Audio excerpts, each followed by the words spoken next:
Olá, meus amigos, sou aqui novamente o professor Gessé Cortez e você está assistindo a mais um Gramática Descomplicada. No programa de hoje, vamos fazer aqui a correção da prova, né? Algumas observações da prova para a Guarda Municipal Metropolitana, né? Guarda Civil Metropolitana, que ocorreu aqui em Campo Grande, Mato Grosso do Sul. Você viu aqui a apresentação da prova, né? E vamos agora imediatamente para as questões, né? Então, é uma prova que é feita pela Selecom. O Selecom é um órgão carioca, né? Então, você que é concurseiro, né? Você reconhece aqui uma apresentação muito parecida com a Sesgran Rio, muito parecida com a folha, né? Da Sesgran Rio. Então, o Instituto Selecom foi escolhido, né? Para a elaboração da prova que ocorreu aqui em Campo Grande, Mato Grosso do Sul. Tá? Ocorreu aqui em Campo Grande no último dia 19, né? 19 de setembro, ocorreu no período da manhã, aqui em Campo Grande, 19 de setembro de 2021. Vamos lá, então. Eu vou colocar um zoom aqui, um zoom melhor, tá? Um zoom maior. E aí a gente começa aqui, podemos começar então as observações aqui. Isso aqui, um zoom bruto aqui, isso mesmo. Agora ficou legal na sua tela, né? Pois bem, como eu gosto sempre de orientar, faz essa leitura, não do texto primeiro, mas sim do enunciado, do enunciado da primeira questão, para saber o que você vai procurar no texto, né? Então, nós temos aqui um primeiro enunciado que é assim, ó, no primeiro parágrafo do texto, a descrição da cena tem o objetivo de, tá? Então, qual que é a descrição da cena, tá? Então, aí a gente vai procurar no primeiro parágrafo. E aí, note aqui que, na visão da narradora, o comentário mulher inteligente não é fácil sugere o quê? Então, a gente vai ter que dar uma olhada lá. Bom, não tem jeito, o único jeito é fazendo a leitura total do texto. Vamos tentar? Então, vamos lá. Diz lá. Cheio de gargalhadas, coisa de um ano atrás, impossível não notar. Ele estava no jardim do clube, os antebraços fincados na grama bem tratada e as pernas atléticas eretas apontando para o céu azul. Sem nenhuma nuvem, uma posição invertida de yoga, conforme explicou quando se juntou a mim na piscina. O sangue faz uma espécie de rotor, nos nossos vasos sanguíneos, disse ele, entre dois breves mergulhos. Bota fora um montão de coisas podres, ainda o rapaz comentando. Meu trabalho era lidar com afiados lanças de ódio e imensos volumes de ignorância. Se eu me virasse de cabeça para baixo, pensei, vomitaria arsenais nucleares e arame farpado. Do que você está rindo? Perguntou ele. Eu não estava rindo. Eu não estava rindo. Minha fotofobia, aumentada pela falta de óculos de sol, me deixava com aquele simulacro de sorriso pregado no rosto. Ele se chamava Amir e vivia no meu mundo, era advogado como eu, mais velho que eu, divorciado, e agora eu descobria que éramos sócios do mesmo clube recreativo do bairro Pinheiros. No fórum, muitas vezes eu assistia ao seu desempenho na acusação de criminosos anônimos, com uma oratória sólida e impactante, notável. Ali na água, sem o terno nem os assassinos que destruía e apesar dos dentes que poderiam ser melhores, ele me pareceu ainda mais sedutor. Na verdade, sob aquela luz radiante, o que eu via era um tipo bem insólito, promotor yogi, com tese de doutorado Wittgenstein, louco, e capacidade para plantar bananeiras semelhante à de um acrobata de circo. Meia hora de conversa e eu já me senti à vontade. Depois de nadarmos, continuamos nosso papo. Falamos sobre seus criminosos, a filosofia que o interessa especialmente. Contei sobre minha tentativa de ler investigações lógicas. Desisti bem rápido, expliquei, logo depois de topar com uma divagação sobre o que seria a representação de um não gato sobre a mesa, ou de um gato que esteve na mesa. Isso deve ser Husserl, afirmou ele rindo. Logo, fomos envolvidos por uma atmosfera bem-humorada. Ir juntos é um afrodisíaco poderoso, eu disse. Fico pensando se essa sua paixão por esse tipo de filósofo não foi o que acabou enfiando a promotoria pública na sua vida. Você parece gostar de coisas complicadas. Tenho de tomar cuidado com você, respondeu ele. Mulher inteligente não é fácil.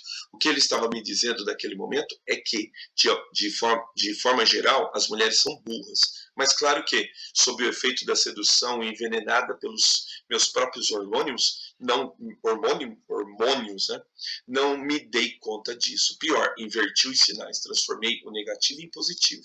Ele tinha uma tática eficiente de se transformar em protagonista, que consistia em usar a própria língua como um martelo para botar abaixo todo ao redor. Patrícia Mello, adaptado de Mulheres Empilhadas. Então vamos lá?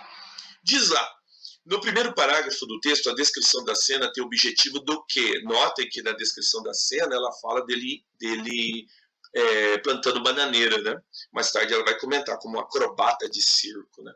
Então, no primeiro parágrafo, essa descrição, ela tem que objetivo? Refutar o estereótipo masculino? Não, não refuta, reforça. Tá? Reforçar a atenção dada pela narradora. Sim, ela notou o nosso personagem. Então tá. Então a resposta correta é a letra B. Certo? Demonstrar o desleixo inicial do contato? Não. Comparar o perfil dos personagens apresentados? Também não. Tá? E aí a gente tem um comentário. Na visão da narradora, o comentário mulher inteligente não é fácil sugere o quê? Sugere uma desqualificação generalizada. Por quê? Porque ela ainda comenta, né? O que ele estava dizendo naquele momento é de que, de forma geral, as mulheres são burras. Tá? Então, mulher inteligente não é fácil. Então, o A supostamente é a resposta correta. Uma perspectiva compartilhada? Não.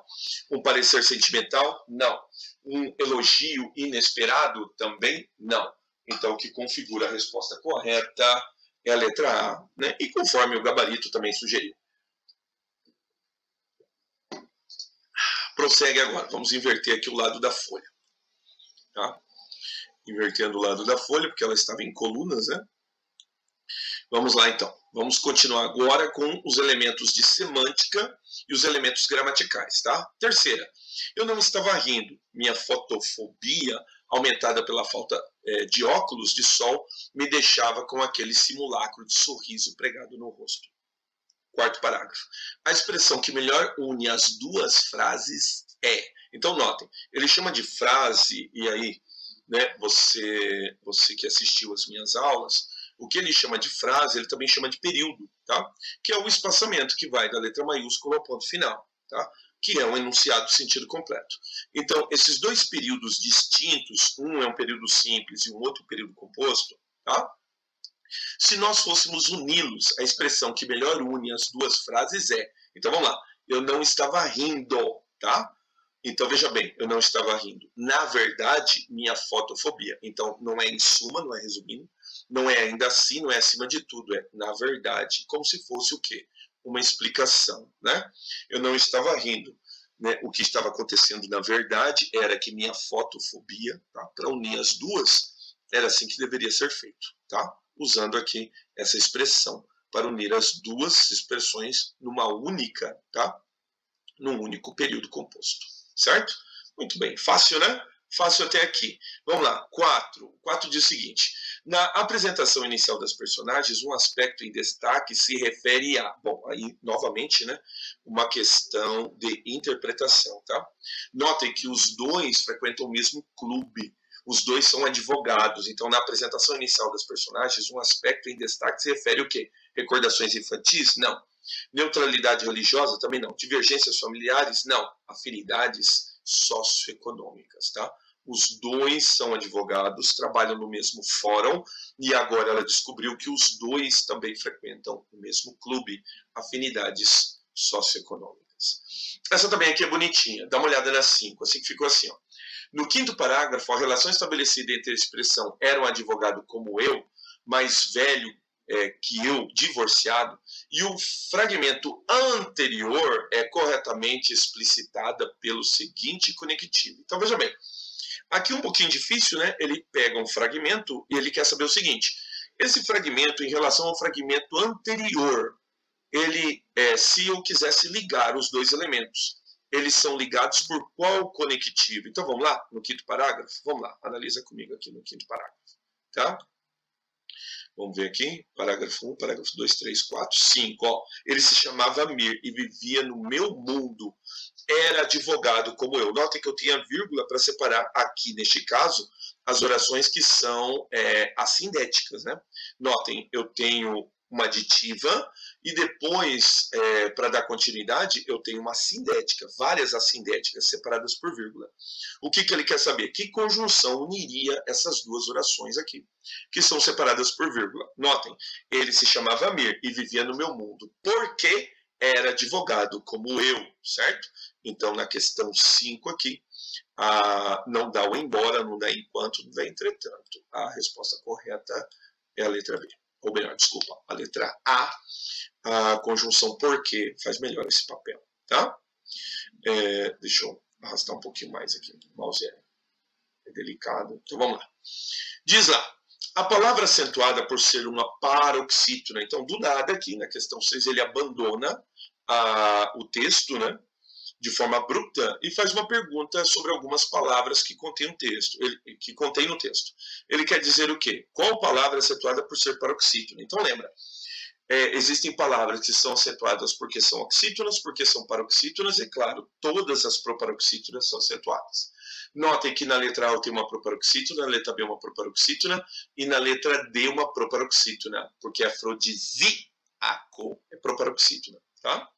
A única que é acentuada por ser paroxítona é a letra C. Então, uma questão de acentuação fácil, né? Aqui, a 7, dá uma olhada aqui. Mas claro que, sob o efeito da sedução e envenenada pelos meus próprios hormônios, não me dei conta disso. A expressão entre vírgula assume na frase o valor de. Notem que, nitidamente, ela sofre o valor de causa, tá? Por quê? Porque, nitidamente, a gente poderia começar aqui uma outra oração, e essa oração seria iniciada pela conjunção porque. Mas, claro, não me dei conta disso, porque estava sob o efeito da sedução envenenada pelos meus próprios hormônios, tá? Então, ela agiu da maneira como agiu, não foi um modo, ela agiu da maneira que agiu por causa de estar sob o efeito da sedução, tá bom? A questão 7. A resposta correta é a letra B. E aí o que ele faz? Ele dá um fragmento, tá, do texto. Ali na água, sem o terno, nem os assassinos que destruía, e apesar dos dentes que poderiam ser melhores, ele me pareceu ainda mais sedutor. Ele vai perguntar, não, Heitor? No contexto da frase, a expressão introduzida por apesar de, notem, apesar dos dentes, tá? Assume o sentido de. Então, notem aqui, ela é uma hipótese, apesar, não é apesar, é uma constatação, tá?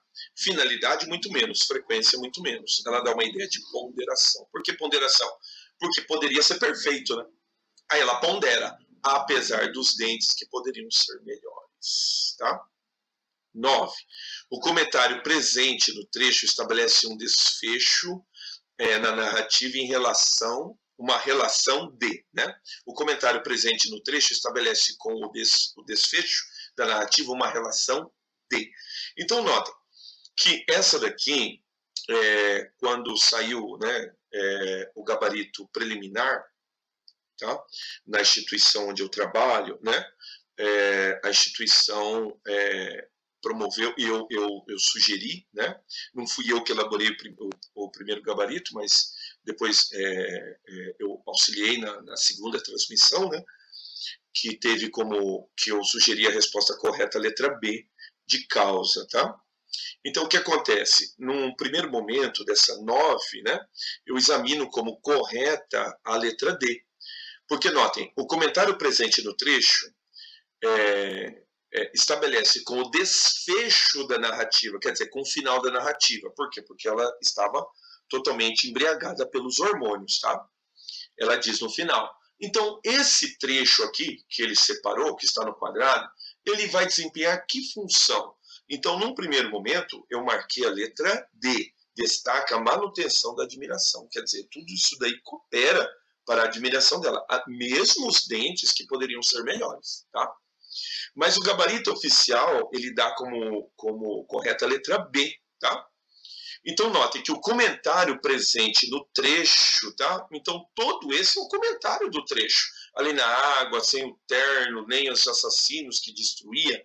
E apesar dos dentes que poderiam ser melhores, ele deveria ter, então, sublinhado ou destacado o comentário, tá? Se ele quisesse se referir apenas a esse, apesar dos dentes que poderiam ser melhor, tá?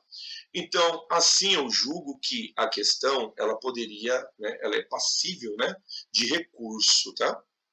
Então, a 9, ele dá aqui um contraste da aparência da realidade. Contudo, eu analiso o comentário como um todo, e o comentário como um todo dá para a gente entender que ele reforça, destaca a manutenção da admiração, ela continua admirada com ele, tá?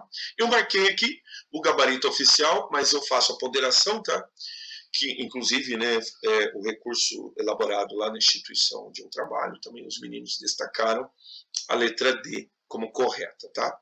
É assim que funciona. Às vezes o negócio fica meio tenso, meio torto, mas tudo bem. Tá aqui o meu destaque, tá? Vou fazer o referido destaque, vou deixar aqui destacado conforme o gabarito preliminar, tá? Mas eu faço a ponderação que eu marcaria, eu entenderia como correta a letra D, certo? Muito bem. Vai para o 10. Agora o 10 é um negócio que começa a ficar gramatical, tá? Por quê? Porque ele coloca um exemplo de gramática, né? No fórum, muitas vezes, eu assistia, notem que é regência, né? É um elemento de regência. Para reformular o trecho, o acento grave, tá? Notem que quem assiste, assiste a, tá? O acento indicativo de crase, o acento grave,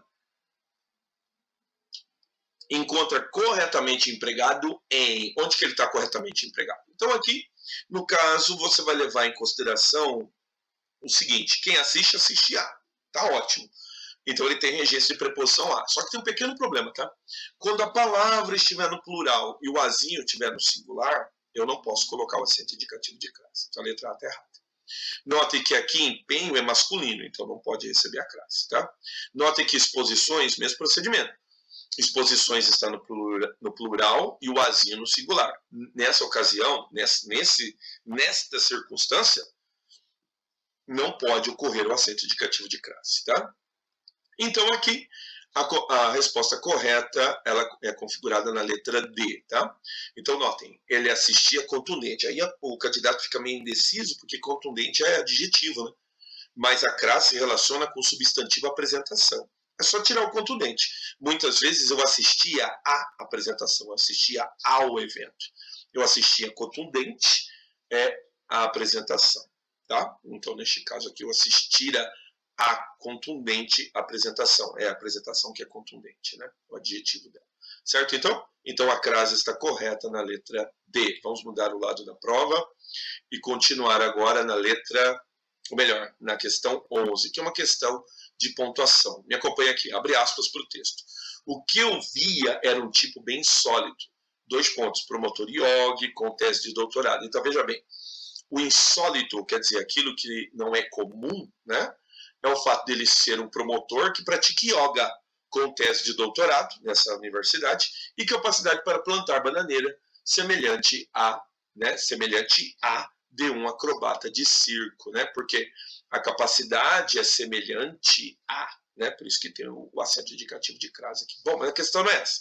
A questão é o emprego dos 2 pontos. Note que os 2 pontos, ele tem várias funções, mas nesse caso aqui, é claro, é nítido, né, que ele está aqui para explicar a caracterização correta letra A. Não é para comparar, não é segmentar um indicador, não é resumir um conjunto, tá? É, neste caso, explicar. E aí eu tenho a questão 12, que também é simples. Dá uma olhada aqui. Se eu me virasse de cabeça para baixo, pensei, vomitaria arsenais nucleares e arame farpado. Notem que a primeira oração do período em destaque tem valor do quê? Então nós temos uma conjunção condicional. Então ela tem valor de condição, tá? E a 13, a palavra mesmo, e é importante, né, se você assistiu às minhas aulas, no que diz respeito à significação das palavras, eles gostam muito de brincar com a palavra mesmo. O mesmo pode ser, né, um advérbio ou pode ser um pronome indefinido. Quando o pronome definido, às vezes é levado à condição de reflexibilidade, né? Ele vai concordar com o substantivo em questão. Então, ela mesma fez a prova. Então, eu tenho que concordar com o substantivo. Quando ele é advérbio, não, tá? Então, vamos tentar? Como é que você faz isso, Gessé? Bom, eu faço assim. Eu troco a palavra, que provavelmente ou masculina ou feminina, e aí eu tenho a mudança do mesmo. Quer ver? Percebe aqui comigo. Olha a letra A. O mesmo representante, no caso é masculino, tá? Então troca para feminino, a mesma representante. Entendeu?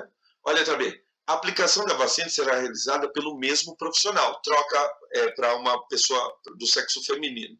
A aplicação da vacina será realizada pela mesma profissional. Tá vendo? Todos eles variados. Ele quer o invariável, tá? Então vamos lá, faz comigo aqui. Não há mesmo condições. Note que a própria palavra condições já é feminina.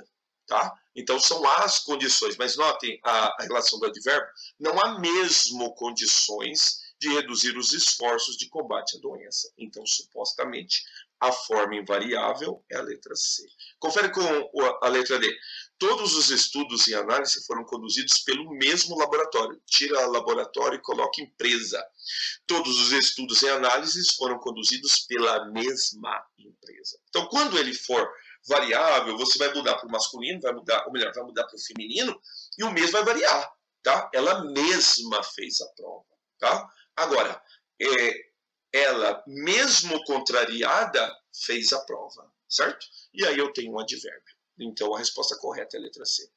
A prova vai ficando mais fácil, no sentido que ele quer, porque no edital, ele fala que evocaria a matéria fonética, tá? Então, dentro da matéria fonética, ele pediu para você reconhecer o que é um hiato.